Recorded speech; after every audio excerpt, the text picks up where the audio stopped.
প্রতিদিনে ভাবি আমরা কি পারবো না, আমরা কি করতেছি, আমরা কোথায় যাচ্ছি, কি করতেছি, এই যে একটা হতাশায় আমরা দিন দিন নিমজ্জিত হচ্ছি।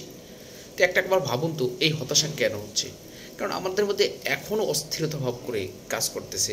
আমরা কি করব, কোথায় যাব, কাকে কি করব, এই যে ভাবনাটা নিয়ে আমরা প্রতিনিয়ত খুবই টেনশনে আছি, যাকে বলা হয় ডিপ্রেশন। আপনি ঘুমাতে গেলেও আপনাকে তাড়া করে বেড়ায়, আপনাকে খাইতে গেলেও তাড়া করে বেড়ায়, কোনো কাজ করতে গেলেও আপনাকে তাড়া করে বেড়ায়, এই ডিপ্রেশনটা। তো এটা কেন হচ্ছে? মানে যদি হজরত মোহাম্মদ সাল্লাল্লাহু আলাইহি সাল্লাম থেকে বড় বড় মনীষীদের কথা জীবনী পড়ে দেখবেন যে ওরা কীভাবে জীবনযাপন করেছে।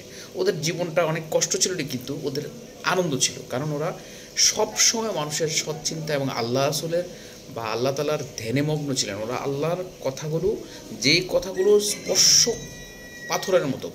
পরশ পাথরের মতো আপনার জীবনটাকে বদলে দিতে পারে। এই কথাগুলো ওনারা শুনেছেন বা ওনাদের কথাগুলো এইভাবেই তারা জীবনযাপন লিড করেছেন। তো এইখানেই কথা হচ্ছে কি, আপনি যখন সারাদিন ব্যস্ত থাকেন মানুষকে মন্দ কাজ করার জন্য, মানুষের ক্ষতি করার জন্য, মানুষকে নিয়ে ভাবেন কীভাবে তার ক্ষতি করা যায়, তার উপকারের যে ক্ষতির কথা চিন্তা করেন, তখন আল্লাহ তাআলার তরফ থেকে একটা গজব চলে আসে আপনার মাঝে। এই গজবটাই আপনাকে অস্থির বানিয়ে রাখতেছে। আপনি প্রচুর টাকায় হারাম পথে প্রচুর টাকা ইনকাম করতেছেন, কিন্তু এই ইনকামটা আপনার সন্তুষ্টি না। এই ইনকামটা আপনাকে ঠিকমতো জাগ্রত করতে পারতেছে না, আপনাকে ঠিকমতো ঘুমাতে দিচ্ছে না, খাইতে দিচ্ছে না, কাজ করতে দিচ্ছে না। এই যে এটা কারণটা হচ্ছে আল্লাহ তাআলার একটা গজব, অস্থিরতা, হারাম রোজগারে আল্লাহর একটা গজব। আমার কথা যদি আপনার ভুল মনে হয়, তাহলে কোরআন হাদিস ঘেঁটে দেখুন কথাগুলো মিথ্যা কিনা।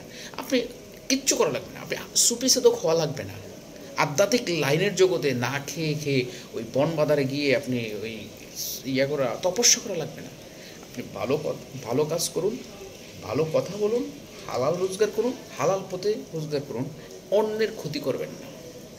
এটা আমার ব্যক্তিগত কথা না। আপনি দেখুন, যদি এই স্পর্শে আসেন, দেখবেন যে কথাগুলো পরশ পাথরের মতো আপনার কাছে একটা দলিল হয়ে দাঁড়াবে, যেটা আপনার জীবনটাকে বদলে দেবে। আপনার গুম হবে, আপনি খুব ঘুমাতে পারবেন, আপনি খাইতে পারবেন, আপনার কাজে মনোযোগী আসবে, সফলতা আসবে। যেটা আমার হয়, আপনার হবে না কেন ভাই? আপনি কি আমার চাইতে কি বেশি কষ্টে ছিলেন?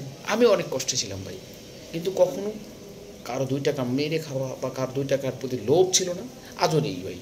সাদা জীবনযাপন করা আমার চিন্তা ভাবনা, আমার তো এত কিছু লোভ নেই, আমি এগুলিতে ধারধারি না। সবচেয়ে বড় সত্য কথা হচ্ছে, আপনি যখন আল্লাহর রাস্তা থেকে সরে যাবেন, তখনই কিন্তু আপনি ডিপ্রেশনে পড়বেন, আপনার বিভিন্ন রকমের টেনশনে পড়বেন। আপনি কর্মদক্ষ হয়ে উঠুন, আপনি নিজেকে গড়ে তুলুন, সৎ পথে গড়ে তুলুন, যে আমি হ্যাঁ পারবো, আমি কাউকে ছাড়াই পারবো, ইনশাল্লাহ আল্লাহ আমার সহায়তা থাকলে পারবো। এইটাই করুন, এটাই ভাবুন, দেখবেন আপনি ডিপ্রেশন থেকে মুক্তি পাবেন। সৎ পথে থাকুন, নামাজ রোজা করুন, দেখবেন আপনি সব কিছু মুক্তি পাবেন ইনশাল্লাহ।